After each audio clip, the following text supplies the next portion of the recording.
So often when I am teaching people, I really want them to understand that there's not a magic powder, there's not a magic pill, but there are really great tools in the toolbox of things that we can use. And I knew that BioSlife Slim was one of them. But what impressed me also is that there are tips or additional things that we can do to help be more successful. And one of them is the recommendation that we call 4-4-12, and that's really eating 3 regular or solid meals a day and not eating in between meals. Now, many people are under the misconception literally at this point that we should be eating every 2 hours.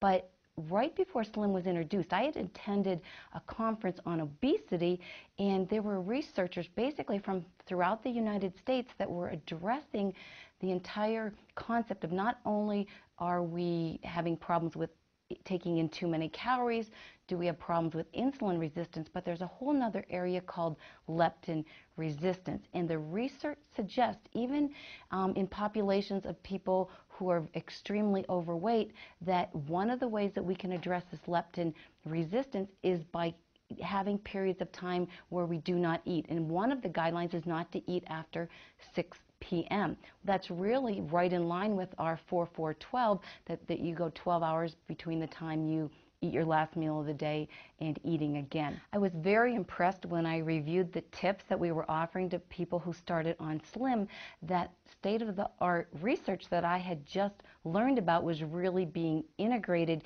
in the field of insulin resistance and leptin resistance, and how important that is for people to release the fat from their fat cells.